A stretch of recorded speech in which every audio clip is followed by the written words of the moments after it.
Parce qu'à la base, s'ils ont embauché quelqu'un sur l'amélioration continue, c'est qu'ils ont quand même une sensibilité. Ils se disent bien qu'il y a quelque chose à faire. Bah oui.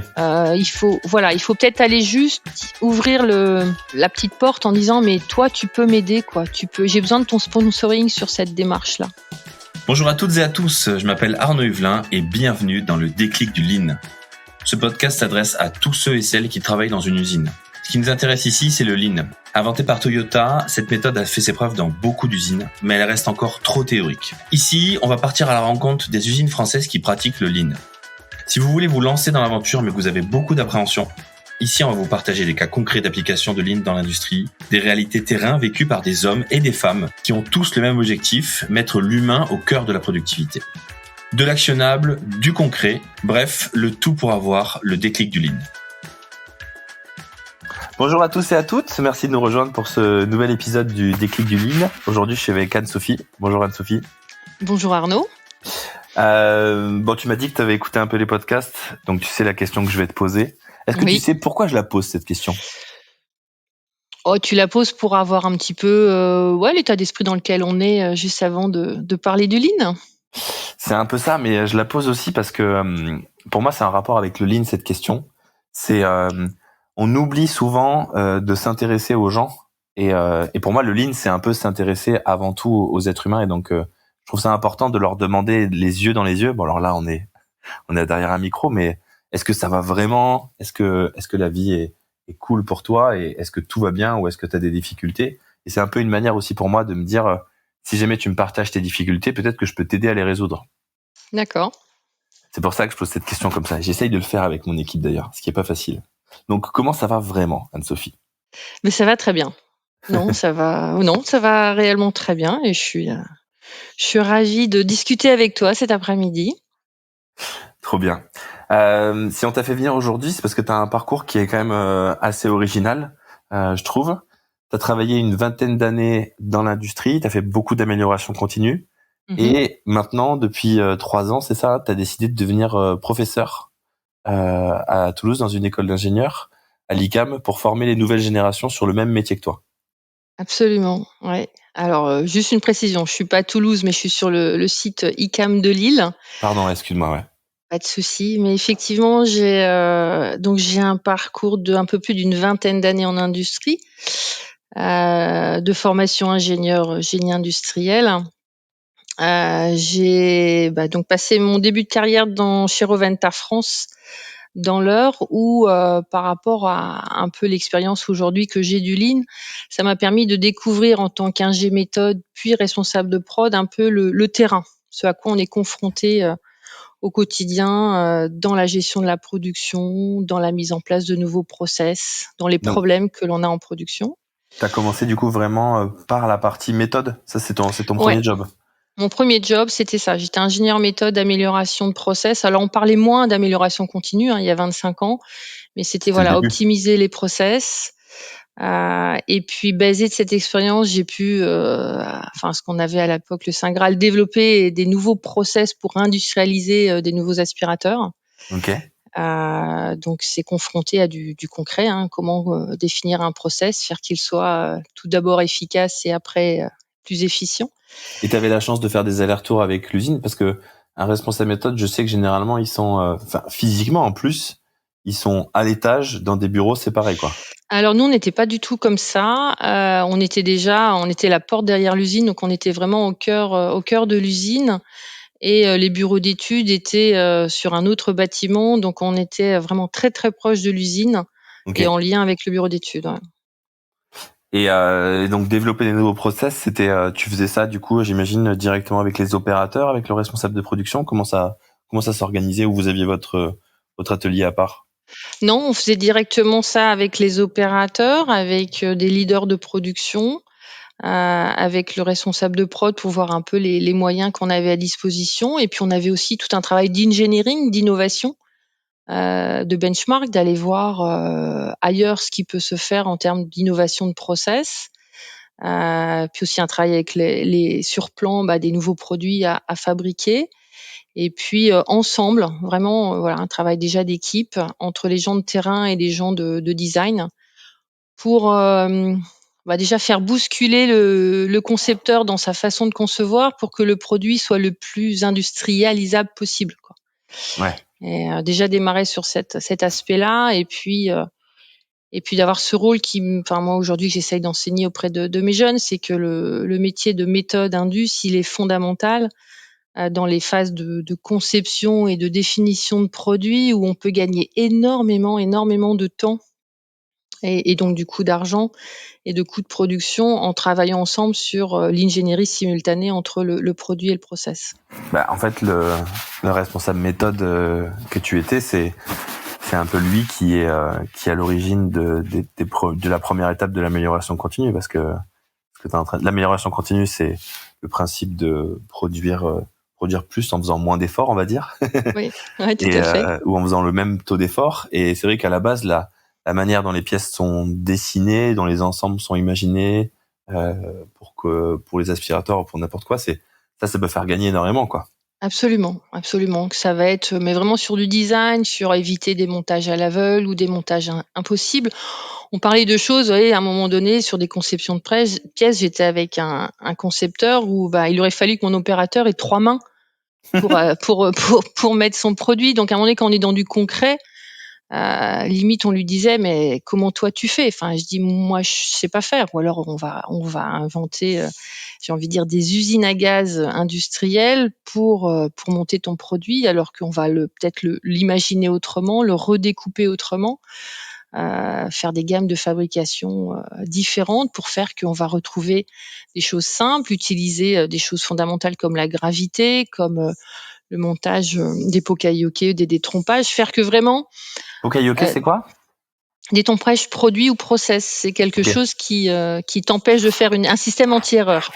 Ok, comme pour avec les Voilà. prises électriques où tu peux les mettre que dans un seul sens. Absolument, c'est exactement ça. Et le nombre de fois où, mais c'est après ça part du bon sens. Enfin, une méthode, c'est beaucoup de bon sens de toute façon. On explique que bah voilà, le commun des mortels peut monter cette chose à l'envers. Si on peut le faire en grande série, même en Ça va moyenne se faire. série, ça arrivera. Et donc derrière, c'est des problèmes qualité, c'est des temps de perdus, c'est voilà, c'est de la compétitivité au global qui est perdue, alors que la fonction, elle est très simple et peut être fait autrement. Mais alors, si tu dis que c'est du bon sens, Ouais, déjà le bon sens pour moi, tout le monde en a. Enfin, c'est juste que le muscle est plus ou moins développé, plus ou moins travaillé, mais tout le monde en a. ouais. Alors du coup, comment t'as fait pour que tes concepteurs, celui par exemple qui a fait une pièce où il fallait 3 mains pour assembler, comment tu Ouais. fais pour l'amener à ce bon sens où il va prendre ça en compte aussi dans sa conception? C'est quoi les étapes concrètes que t'as faites? Alors concrètement, d'abord, enfin, la première étape, c'est d'expliquer, de dialoguer. C'est de dire, lui le confronter vraiment à la problématique terrain. Et puis généralement en face de vous, la personne est également de bon sens et elle va comprendre et elle va corriger sa pièce ou elle va essayer de prendre en compte ta contrainte pour essayer en tout cas de dessiner ou de concevoir ce qui serait l'idéal pour l'assemblage. Quand tu dis confronter à la problématique terrain, c'est quoi? C'est tu l'amènes sur le terrain, voir l'assemblage, Tu le l'as faire lui-même? Ouais, absolument. Ok. C'est de le faire descendre, bah, au pied de la ligne, voir la pièce. Alors c'est pas la pièce, c'est quasiment la même pièce et puis de lui dire: «Bah, voilà, moi aujourd'hui, ce que tu as conçu, c'est ça, c'est juste infaisable». Donc soit il comprend et comme je disais, il bouge. Après sinon, bon, c'est à 90 ça se passe bien. Ouais. Après si la personne veut pas changer, heu ça dépend. Alors là, je vais rentrer sur la maturité de l'entreprise et de la place que peut avoir, l'industrialisation ou le coût, main-d'œuvre dans un produit. Ouais. Mais à un moment donné, moi, je suis arrivée avec un blocage. J'ai dit: «Non, je suis responsable de mettre en production quelque chose, bah, je ne sais pas faire et je ne veux pas faire ou on ne peut pas faire». Moi, je me suis vue en tant que responsable de prod arrêter une production parce que sur une phase de prototypage ou de pré-série, bah non, non, vous avez pas pris en compte, les préconisations méthode Indus, on va arrêter la prod et vous entre guillemets, si je puis me permettre, vous revoyez votre copie, mais on peut pas. Donc mais c'est rare, c'est rare. Je dirais Et qu'avant tout, c'est un dialogue, c'est un équilibrage, voilà et puis si on partage le même objectif, de qualité, de prix, et puis de sens très pratique, je veux dire ça se passe, quoi. Ok, Ça se mais passe. alors du coup, tu as une situation que j'aime bien là. Je suis sûr qu'il y a un auditeur ou une auditrice qui est en train de nous écouter et lui, il est en train de vivre ça. C'est-à-dire que il est responsable ou elle est responsable de prod. On lui demande de fabriquer un truc, de tenir des délais et qu'il peut pas parce que ça a été mal conçu. Quand je dis mal conçu, ça n'a pas été conçu en pensant à la partie production.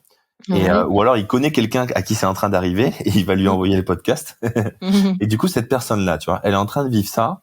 Tu vois par exemple, je vais faire un schéma genre on est venu, on lui a dit qu'il fallait fabriquer telle pièce, on lui a donné les plans, les pièces ont été commandées, il y a une pré-série. Il se rend compte que ça passe pas. Toi, tu lui dirais ça serait quoi la première étape pour toi, une fois qu'il s'est rendu compte de ce problème-là? Bah, je vais peut-être me redire. La première étape, c'est d'aller dialoguer avec la personne qui conçoit. Ok. Rester au niveau collaborateur, collègue, travailler ensemble. Ça passe très bien. Ça passe pas, pour moi, à mon sens, à mon avis, va falloir utiliser petit à petit le réseau hiérarchique ou le réseau, système de management de la qualité. Si l'entreprise est organisée comme on voit beaucoup maintenant en revue de projet, en validation de phases, sur des phases de conception, de phases de développement et après d'industrialisation. Quand je parle de la phase où on discute avec l'autre, on est en phase de conception ou développement, rien n'est lancé. Il n'y a aucun moule de lancer, aucune machine d'acheter. Donc normalement, il va avoir la possibilité à un moment donné d'être en revue de fin de phase. Ok. Mais là, il faut faire jouer la hiérarchie, c'est-à-dire à un moment donné, c'est d'arriver en revue de projet sur la filière métier et non pas la filière management projet, et de dire bah voilà, au niveau du métier process, il y a un veto en disant ce Tu n'arrives pas à produit-là faire. tel qu'il est conçu, on va pas plus loin. Enfin moi je vois pas je vois pas d'autre solution pour à un moment donné faire prendre en compte l'importance. Alors faut argumenter, hein, on va pas dire non pour dire non, attention, hein, faut surtout pas rentrer dans ce jeu-là, Toujours mais des faits, toujours du avec des factuel. faits, avec des arguments soit de temps de fabrication, soit juste d'impossibilité ergonomique ou d'impossibilité de process. Moi, j'avais un autre exemple chez Valeo. On voulait monter le ressort. Il était tellement petit qu'il aurait fallu que j'ai une pince au millimètre pour monter quelque chose. Enfin, voilà, c'est de faire remonter en revue de projet à un moment donné une impossibilité pour faire aussi rééquilibrer s'il y a besoin en fonction de la maturité de l'entreprise ou de l'équilibrage qu'il peut y avoir entre les industriels et les designers ou le marketing, de dire bah ça on sait pas le faire. Et je pense que dans l'ère dans lequel on est aujourd'hui, c'est quelque chose qui s'entend très bien. Voilà, et puis on peut avancer comme ça. L'erreur, ce serait de ne rien faire. Ok, l'erreur ce serait de dire je fais quand même, je vais pas tenir mes Ouais, et je délais pense et que je me dis même en tant que métier, je me dis enfin moi ça faisait partie de ma responsabilité d'essayer de le rendre le produit le plus ergonomique. Donc du coup pour mon opérateur, le plus simple à monter, diminuer au maximum sa charge mentale, voilà, et puis faire qu'il soit bien, qu'on ait des postes ergonomiques. Du coup, ça vous fait des postes qui sont en termes d'organisation de production très très lean parce que vous pouvez faire bouger vos gens de façon simple et autre. Et donc ça s'entend très très bien quoi. Et ne rien faire ou ne rien dire et laisser faire, c'est qu'à la fin vous pouvez soit planter un démarrage de prod ou avoir un taux de rebut à je ne sais pas combien de pourcents en démarrage quoi. ouais, et puis des opérateurs qui font la gueule parce que c'est frustrant Oui, aussi de oui, produire toute la journée quelque chose où on se plante une fois sur deux parce que oui. forcément c'est comme tu disais, si jamais c'est possible. Moi j'ai l'impression que c'est un peu la loi de Murphy, c'est si c'est possible que ça marche mal, ça va mal marcher. Alors voilà, mais ça c'est l'argument que le concepteur veut jamais entendre. Non, mais ça n'arrivera jamais. Il faut pas se leurrer. L'erreur est humaine. Donc à partir du moment où on peut faire une erreur, faut pas se dire que, enfin, ça n'arrivera pas. Et on le voit très bien dans les outils d'Amdec enfin, quand on fait une Alors analyse de risque de process. Amdec, je suis désolé de te couper, il faut Pardon. traduire. Analyse des modes de défaillance, de leurs effets, de leur criticité. Ok. L'idée, c'est de balayer tout ce qui peut mal se passer dans l'absolu sur un mode opératoire, par exemple, et de dire si je peux le monter à l'envers, si moi je peux le monter à l'envers et que je suis sur un process manuel, forcément ça arrivera. Ok, j'aime bien. Voilà. Ouais. Donc voilà. Mais les concepteurs, j'ai l'impression que parce que t'as dit, ok, dans 90% des cas, tu vas voir quelqu'un, tu lui dis, écoute, je suis désolé, on n'y arrive pas, tu lui expliques calmement, il comprend. Mais moi, j'aime bien les cas où ça se passe mal. Du coup, j'ai le seul outil que je vois le plus simple avec quelqu'un à qui tu dis, bah écoute, je suis désolé, moi je suis responsable de prod, mes mecs arrivent pas à le faire dans le temps que t'as proposé parce que ça marche pas, ça marche pas. J'ai l'impression que le seul moyen, c'est de dire, écoute, viens dans l'atelier, passe 1 heure, essaye d'en assembler, tu verras. Oui.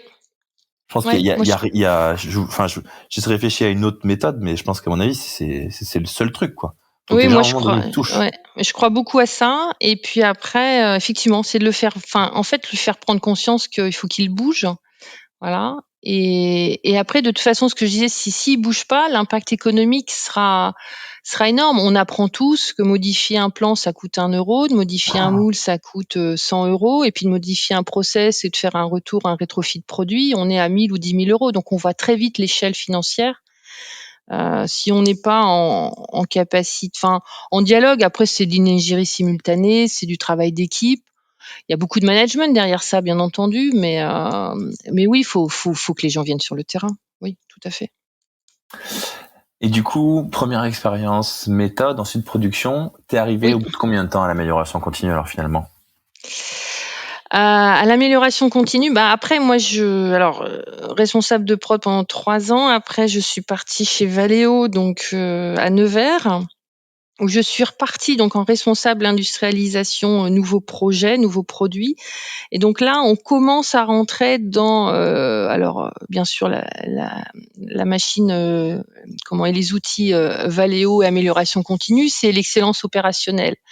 Et donc on commence voilà, moi je découvre ou je redécouvre que voilà, quand on va refaire un process, on va avoir à notre disposition du retour d'expérience. On va venir chercher, avant de concevoir quelque chose, regardons ce qui s'est passé, voyons ce qui s'est mal passé et interdisons-nous de refaire quelque chose qui marche pas. Donc on commence à rentrer dans cette culture d'amélioration continue sur des nouveaux produits et sur des nouveaux process pour à chaque fois s'améliorer.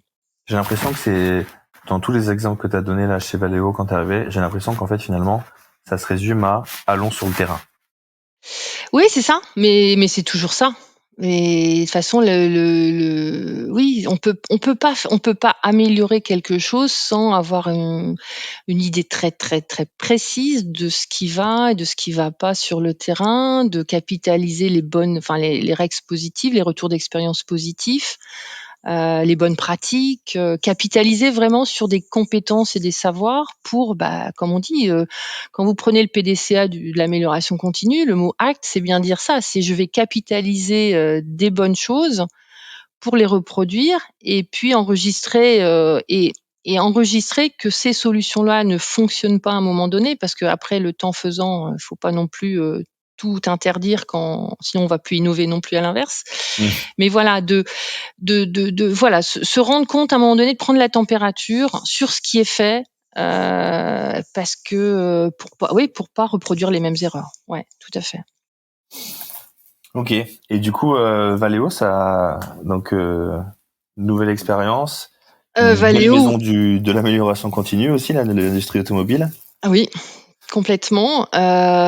C'est poussé très très loin, parce qu'il y a à la fois une formation humaine sur les outils, mais aussi l'accompagnement en termes de management, d'application, parce que des outils pour des outils, comme d'autres l'ont dit, un outil tout seul, ça sert pas à grand chose. C'est dans son ensemble, comment on va accompagner les équipes dans la démarche d'amélioration continue. Moi, j'ai commencé à participer à des groupes de TPM, de Total Productive Maintenance, où on va travailler en équipe pour améliorer le fonctionnement d'une machine.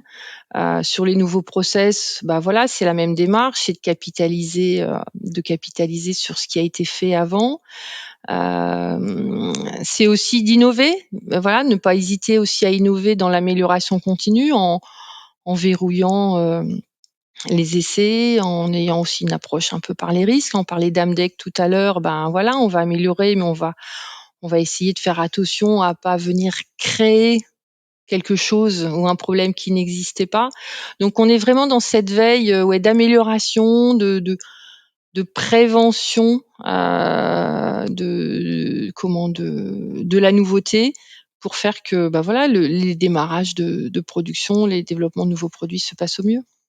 J'ai un peu l'impression en t'écoutant sur la philosophie qu'il y a eu chez Valeo et un peu dans toute l'industrie automobile par rapport au Lean, c'est le responsable d'amélioration continue, c'est pas le seul à détenir la connaissance sur l'amélioration continue. Il en est Ah non. juste finalement le manager, c'est-à-dire il gère l'avancement des projets. Mais en fait, tu m'as fait réaliser que souvent dans les autres secteurs industriels et encore aujourd'hui, Mmh. finalement, quand on embauche un responsable d'amélioration continue, les élèves que tu formes, et on va y venir, Mmh.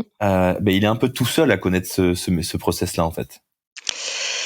Oui, oui, enfin, oui et non, mais il peut rien faire tout seul, de Alors toute ça, c'est sûr. façon. Donc parce que, enfin, l'amélioration continue, c'est ensemble, hein. On va parler de philosophie Kaizen, on va faire des petits pas ensemble. Le responsable amélioration continue, il est là pour, animer, pour faciliter, pour manager, pour aussi, recentrer puis fixer un objectif. On peut, enfin voilà, il n'y a pas d'amélioration sans fixation d'un objectif relativement alors smart, hein, excuse-moi, mais voilà, simple, atteignable et temporel et voilà, donc des choses qui soient Mesurable, t'as bien oublié. mesurables et réaliste. Donc, il est là pour voilà, pour manager, mais il est pas manager, mais voilà, pour animer, ce groupe et c'est le groupe qui a la connaissance, qui a la compétence. Voilà, il faut que vous ayez il y a un expert. Il va y avoir si vous faites un prochain chantier de maintenance, bah, forcément vous avez l'expert de la machine, mais vous avez aussi l'opérateur. Vous pouvez avoir aussi le manager sur le donneur. Enfin voilà, il faut que vous ayez autour de la table tous les gens qui vont voilà permettre d'avoir toutes les compétences techniques et opérationnelles pour avancer, pour atteindre les objectifs. Et vous êtes surtout pas tout seul. Et vous êtes surtout pas qu'une boîte à outils. Mm. C'est très très important. C'est important de connaître les outils de la démarche, oui, mais des outils tout seul, ça fait pas grand chose, quoi. Si derrière ça, voilà, chez Valeo, c'est aussi dans la culture de l'entreprise, c'est, au niveau management, au niveau direction, mais c'est vrai chez Valeo, mais c'est vrai dans d'autres entreprises qui veulent déployer le lean. Voilà, si c'est pas insufflé aussi par le haut, si c'est pas dans l'ADN, du comité de direction de vouloir aller vers ça, le petit responsable d'amélioration continue ou l'ingénieur amélioration continue qui est embauché pour faire de l'amélioration continue et on a des cas, des fois nous d'étudiants dans ce profil-là, s'ils sont tout seuls, mais ils se démotivent et ça marche pas. Toi, Non tu seulement ils conseilles sont quoi démotivés, mais ça marche pas. Toi, tu dis à quelqu'un qui est dans cette situation-là, euh, il faut faire quoi? Dans la situation où il est tout seul? Où il est tout seul et où parce que tu dis on a des étudiants qui sont dans ce cas-là, c'est-à-dire ils sont dans le cas où la direction n'est pas formée au lean ou alors ne veut pas faire du lean. Alors, ne veut pas faire du lean, si, ils veulent tous en faire. Je pense qu'ils veulent tous, si, c'est bien. Après, pas plus tard que oui, alors c'était pas plus tard que le mois dernier. Le conseil que moi je leur ai donné à des étudiants qui étaient en problématique industrielle sur une démarche lean, c'est aller former, mais faites même une demi-heure, mais trois quarts d'heure de vulgarisation ou de présentation de la démarche lean dans sa globalité et rendez-les acteurs et surtout acteurs de la démarche. C'est-à-dire que il faut les impliquer, il faut les impliquer. Il faut aller former la Les direction. directeurs. Ok. Ah oui, oui, oui, oui, oui. Donc toi, Euh, c- tu dirais à un étudiant, excuse-moi de te couper la parole, un ouais, je étudiant t'en ou prie. un jeune ingénieur en amélioration continue qui vient de démarrer. J'en ai plein au téléphone. Je vois, tu sais, ils sont souvent t'es un peu fébrile, c'est ton premier CDI, t'es encore en période d'essai. Tu sais, voilà, c'est normal, c'est un peu impressionnant.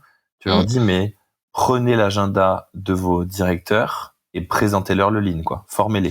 Ouais, moi je ferais ça. Alors faut y aller avec faut mettre son manager dans sa poche, hein. Déjà lui, premier niveau N+1, on est bien d'accord sur la philosophie et ce que ça implique. Pour emmener entre guillemets un collaborateur, voilà, à N+1 voire N+2 et après d'emmener le codir, oui. Oui, oui. Ok, c'est Mais intéressant moi ça. je l'ai fait, J'aime bien enfin ce je l'ai conseil. oui, oui, mais il faut le faire. Enfin moi je leur dis: «Restez pas tout seuls».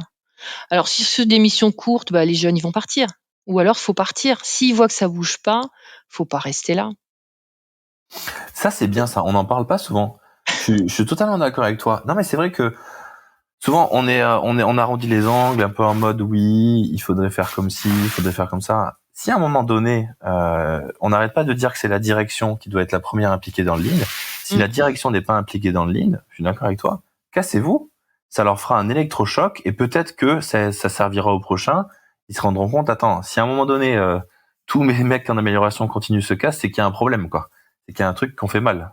Ouais, mais si on en arrive à la solution de devoir partir, quelque part, c'est dommage. C'est qu'on aura peut-être loupé quelque chose. Parce que avant d'en arriver là, je pense qu'avec de la pédagogie, parce qu'à la base, si on veut faire de l'amélioration continue, on est quand même capable à passer du temps à expliquer les choses, à faire des petits pas. Donc, on est dans une démarche sur du moyen long terme.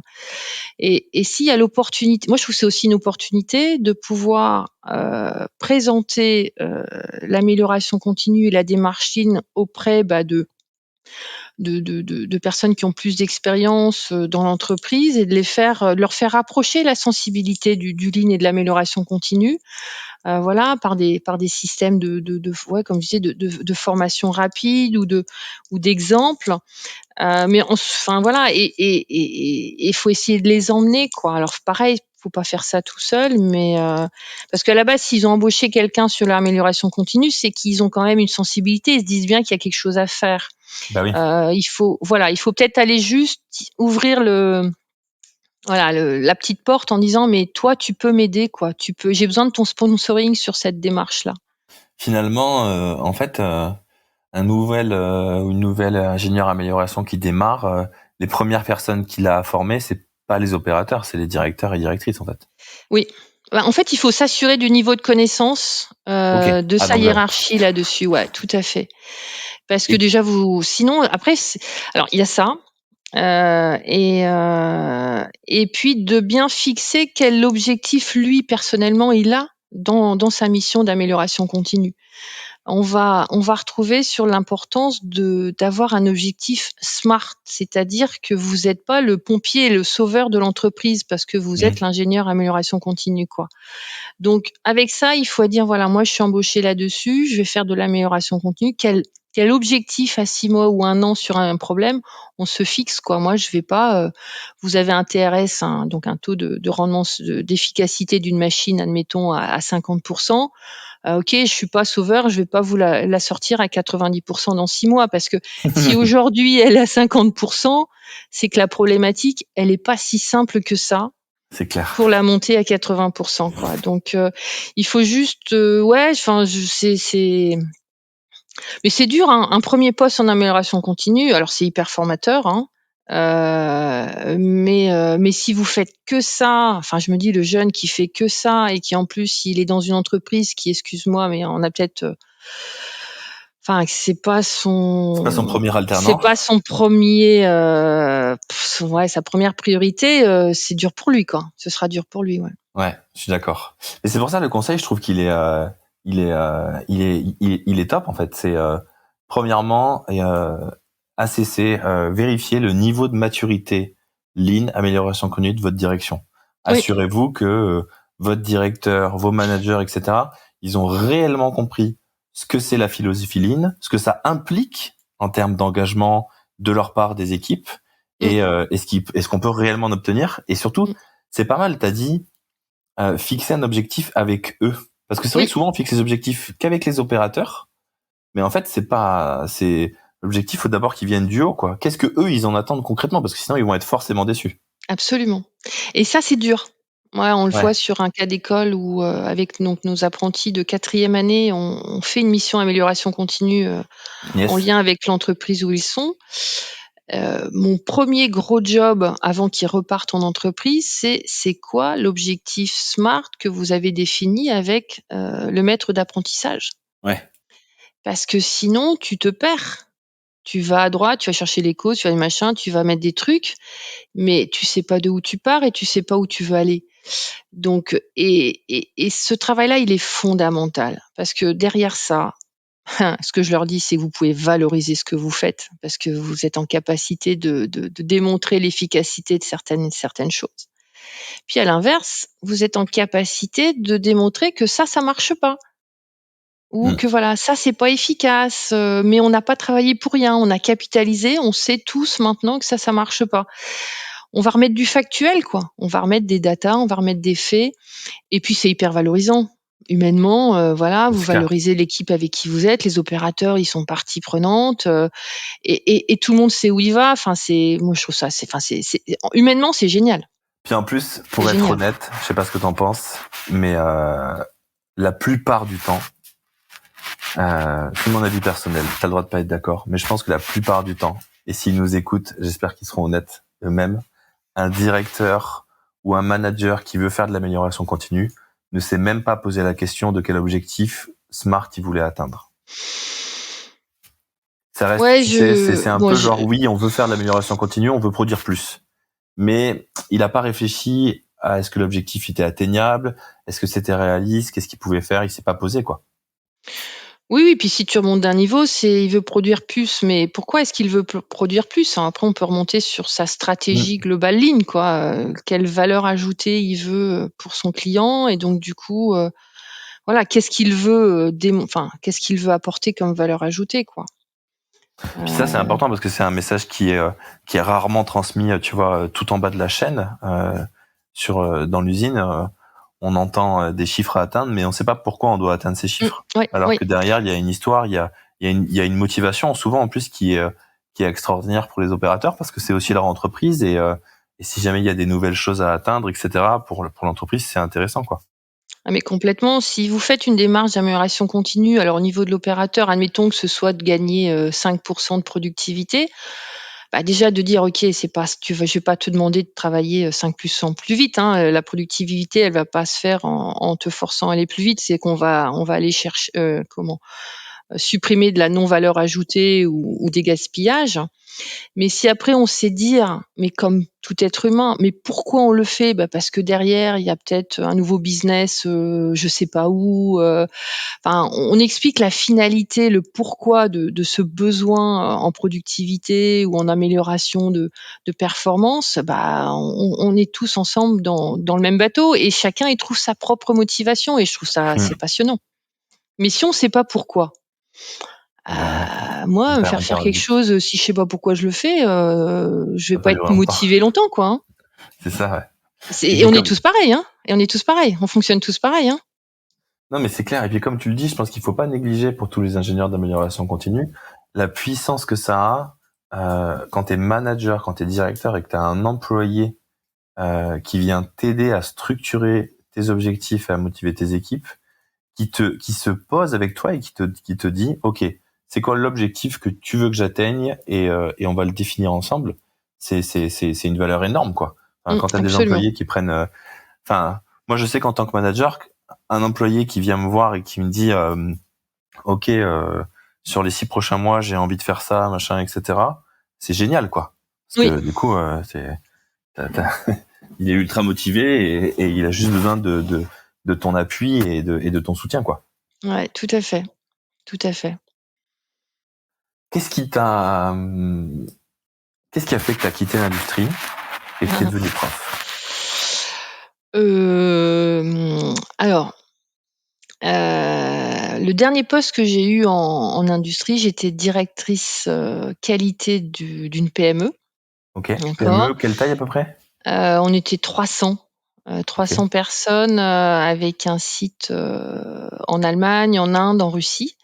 OK. Quand j'ai pris la direction qualité de cette PME, l'objectif donc était bien sûr faire de l'amélioration continue de la qualité, mais c'était aussi d'avoir une conduite de changement et de transformation par rapport au système de management de la qualité sur la version 2015 où il y a un gros pavé bien entendu sur l'amélioration continue, mais il y a eu tout un processus de changement pour faire transformer l'entreprise vers un vrai système de management de la qualité qui serve aux outils et aux managers. Mmh. Et puis au bout de 3-4 ans, alors c'est dans mon caractère, j'avais fait beaucoup de projets, de process et un peu de qualité. C'est une activité qui à un moment donné, ne me convenait plus dans sa phase routine, parce qu'une fois que vous avez mis en place les choses, ça tournait et puis il y avait un côté un peu routine qui s'installait dans mon job. Et puis en parallèle de ça, ça fait 10 ans avant, j'avais déjà essayé de monter ma boîte en formation et en et en Ok. conseil pour transmettre les choses. Et puis là, je pense que c'était le bon timing. Voilà, il y a eu une ouverture de poste à l'ICAM et en génie industriel qui balayait toutes les compétences, ma vingtaine d'années de compétences en industrie. Et ça correspondait, voilà, à un souhait de voilà, notre voie professionnelle qui était vraiment de transmettre tout l'intérêt de bien industrialiser, de bien améliorer, de bien produire, pour à moyen long terme, voilà, peut-être faire des vocations sur voilà le plaisir qu'on peut avoir d'être en industrie, et de produire des choses, quoi. Ok.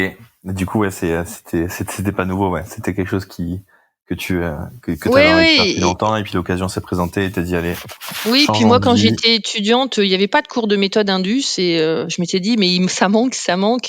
Alors depuis, il y a eu ça existait, hein, la preuve, parce que quand je suis arrivée à l'ICAM, les cours de méthode indus existaient déjà. Mais voilà, il y a vraiment ce besoin de transmettre et puis de participer aussi à ma façon à former des futurs ingénieurs sur des choses qui sont très intéressantes et surtout très utiles, pour notre économie, pour le fonctionnement.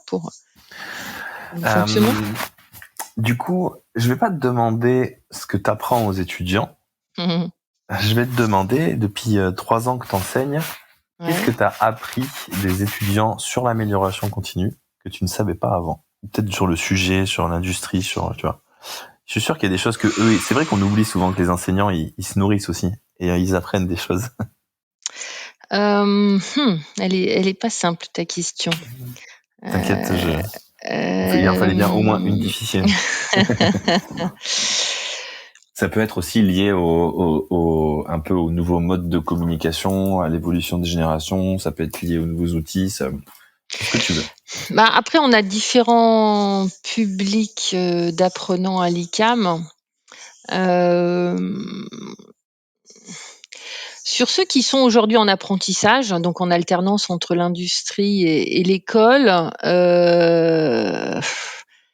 ils m'ont appris, un peu les difficultés que tu évoquais au début, c'est-à-dire qu'ils ont été mis à un moment donné, dans cette case d'amélioration continue, mais finalement, ils ont peut-être pas toujours, parce qu'en fonction de la taille de l'entreprise, ils sont pas forcément capés dans les objectifs, dans les outils, donc ils se retrouvent un peu seuls.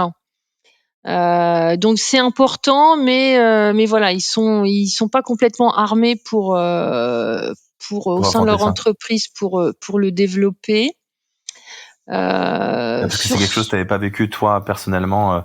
Tu étais souvent dans des environnements, surtout chez Valeo, où l'amélioration continue c'était un principe quoi. Enfin, c'était pas toi qui l'insufflais quoi. Oui, c'est exactement ça.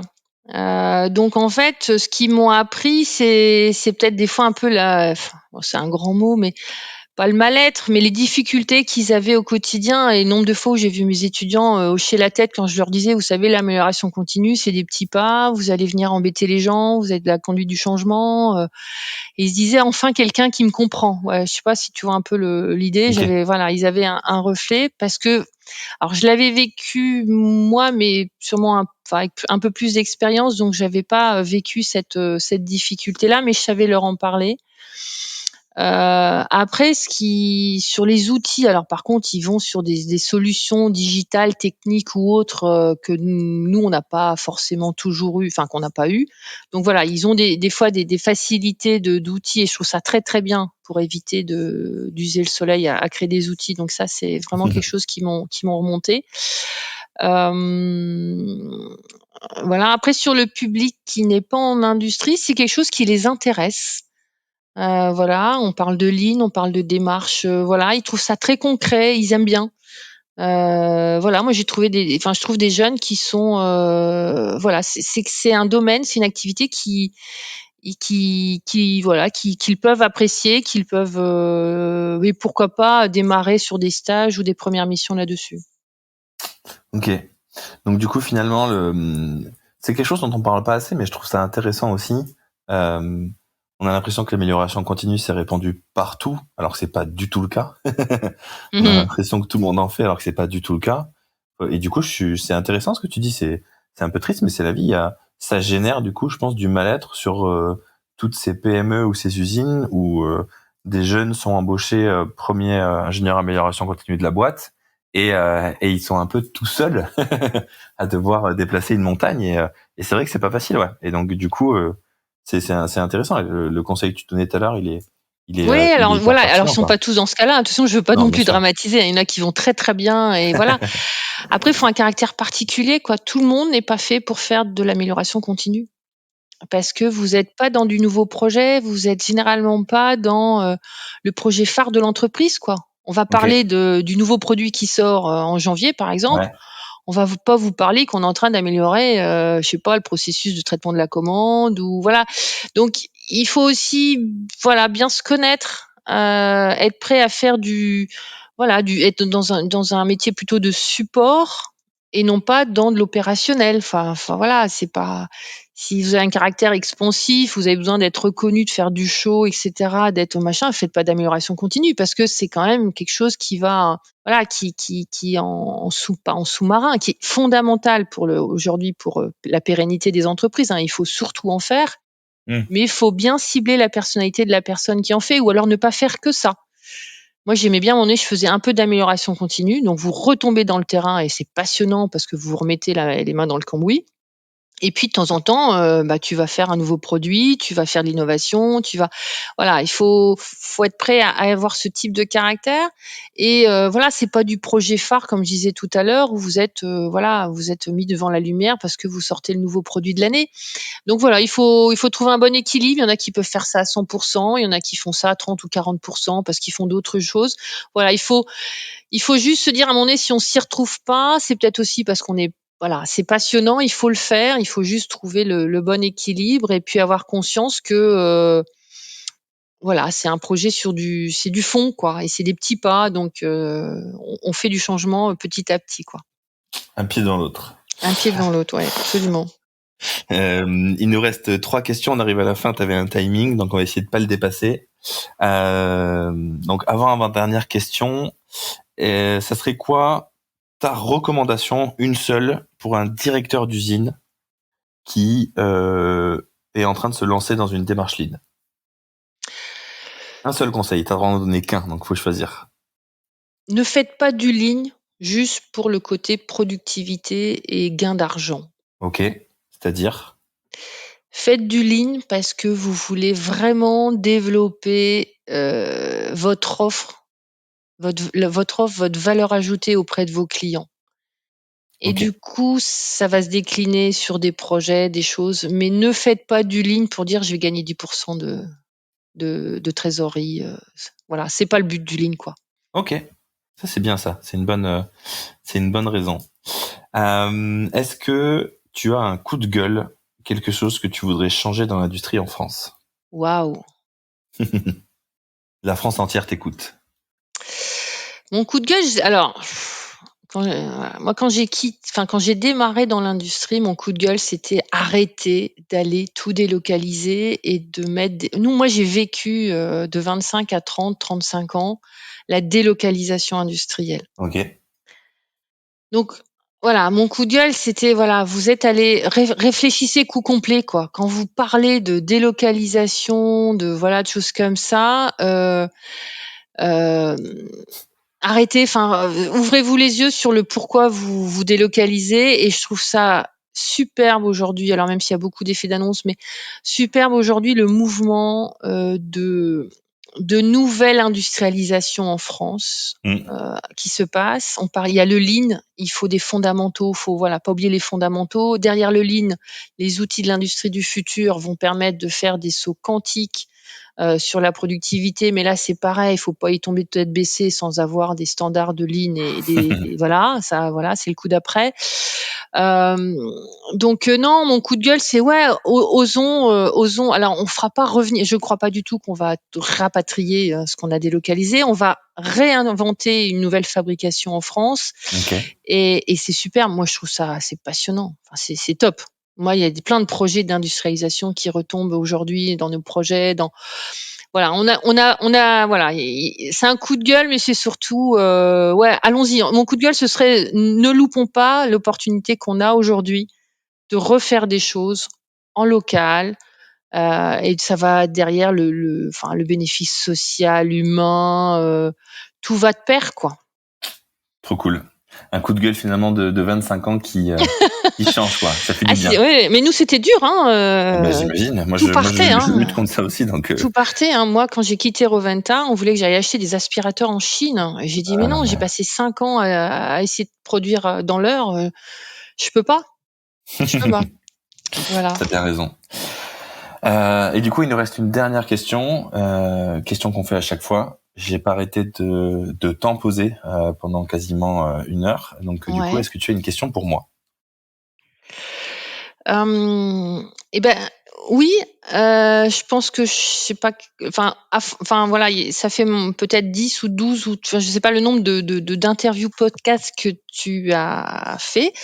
Au fil du temps, là, toi, qu'est-ce que toi aussi tu as appris ou au fil de ces interviews? Est-ce que tu as changé de certains points de vue sur la démarche Lean? Ouais. Moi, il y a un truc le truc que chaque fois que je fais un épisode, quasiment, petit à petit, il y a certains épisodes qui m'ont plus, ça m'a fait réaliser que on est là un peu à venir avec notre outil pour aider les directeurs, tu vois, à comprendre ce qui se passe sur le terrain et à prendre des décisions, donc à aider à l'amélioration continue. Mais c'est un peu le truc que, comme quand t'es prof, tu vois, t'arrêtes pas de donner des conseils. Et puis à un moment donné, tu te rends compte que finalement, des fois, tu te les appliques pas à toi-même. Et j'ai eu pas mal d'épiphanies où après un épisode, ça m'arrive souvent, je vais voir quelqu'un dans la boîte et je lui dis putain mec, je viens de réaliser que ça on le faisait mal, ça j'avais pas écouté, machin. Et du coup, ça me fait réaliser des choses. Ça me donne plus d'empathie, je trouve. D'accord. Ça m'aide à être plus empathique. Ok, merci. Eh bien, merci à toi, merci à tous et à toutes qui écoutaient le podcast. Si vous avez des questions, n'hésitez pas à les poser en commentaire sur cet épisode.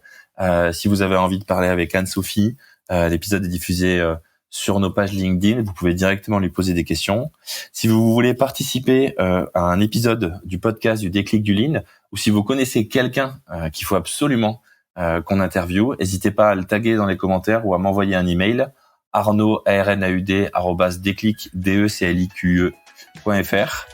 Et je vous remercie encore d'avoir écouté le podcast et je vous souhaite à tous et à toutes une bonne journée. Merci encore Anne-Sophie. Merci, au revoir.